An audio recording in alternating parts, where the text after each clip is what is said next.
Okay, so welcome. Today we're going to look at the foot. I have a little story about feet. Well, first it starts with touching. So when I first did Feldenkrais, I only knew about the awareness through movement. So I only knew of the form, which is the teacher talks, the student lies on the floor and does their best to follow the instruction.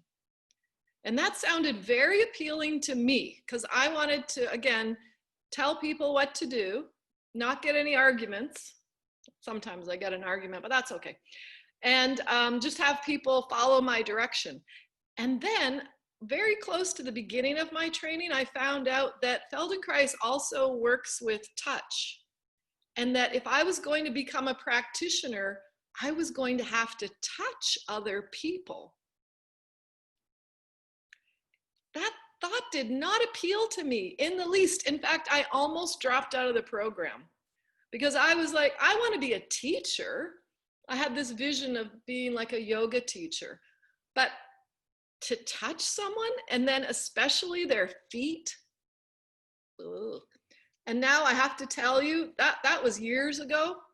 And now I can't keep my hands off of other people, especially their feet. Because I'll tell you, it is so interesting to me. So here's what our foot looks like from a skeletal perspective.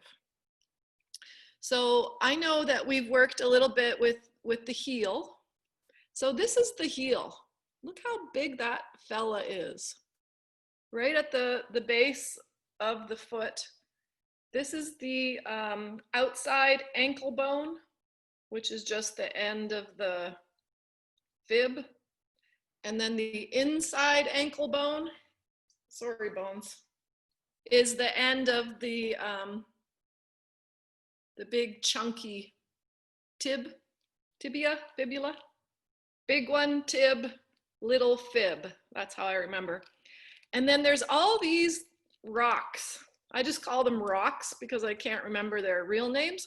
But this one I know because Tom talked about it last week. This is the cuboid. So it sits right in front of the heel. And there are two features. I just want to draw your attention to the fact that the heel is so deep. It goes basically where your foot flexes and points. That's the end of your heel. So that's kind of interesting because typically you can't really feel that so much. And then this cuboid bone is at the base of the fourth metatarsal. And we have a teacher, Jeff Howler, who is always harping on the fourth metatarsal.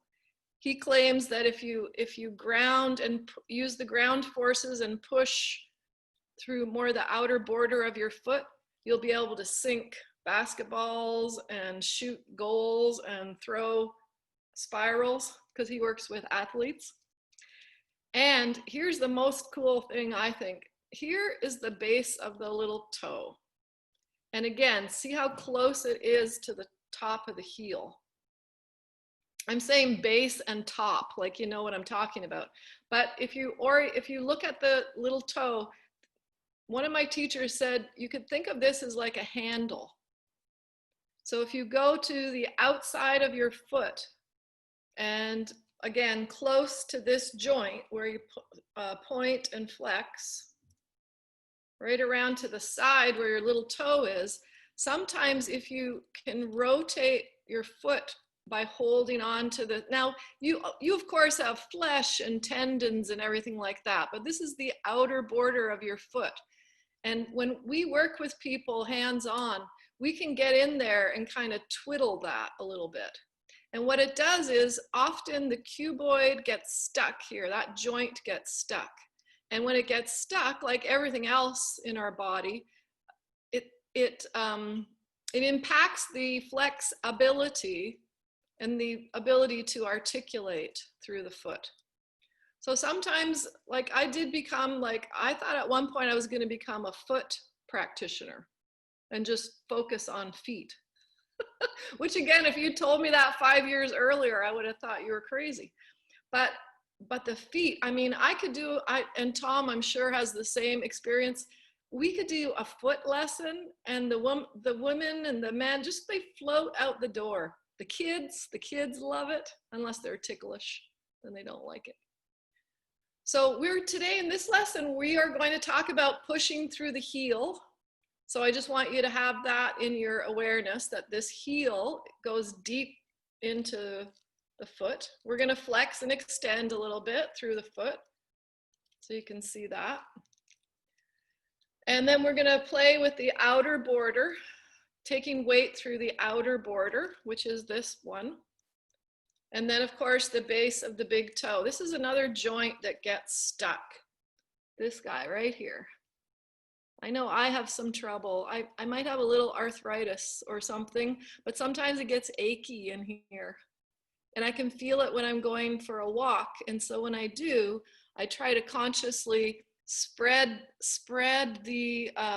distribute the weight more evenly, and really become aware that the outer border can also take my weight. So sometimes we talk about this work as more evenly distributing the effort, the weight, the ground forces. So yeah, I hope that illuminates a little bit.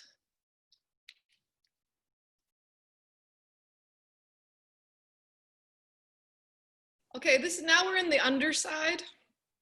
So sometimes when we have our foot in standing, so you have to imagine now the floor is here. Imagine the screen is the floor. And in a lesson, you can play with this idea of taking more weight toward the outer border. And what that does is automatically lifts the arch.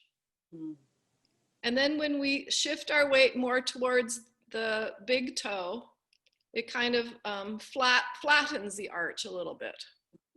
So that's the left and right of the arch. We also sometimes do lessons where we kind of curl the toes, so the toes come more toward the heel, and then maybe flatten the toes or lift the toes. That's the flexion and extension ability. So we have, in all movement, we have left, right, forward, backward, flexion, extension, and then we have, the ability to rotate. So I'm actually going to do this in the lesson, where we're going to take our weight through the feet, and we're going to circle the weight. And whenever we do circles, you can imagine that the whole system is spiraling.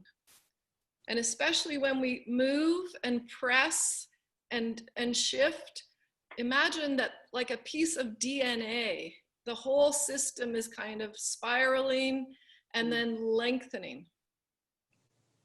So if you just have that image of lengthening and spiral ability with the circles, it's important, I think, like if we keep the circle on one plane, we're kind of doing the same thing over and over again, right?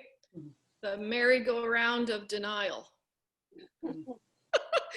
Versus if we think of pressing and lengthening, then it becomes a spiral. And then we can always reverse too. So in some ways it's a bit of an idea, but as everything is in Feldenkrais, we can actually feel it. We can taste it, we can smell it. And although maybe you don't want to do that with feet, I don't know.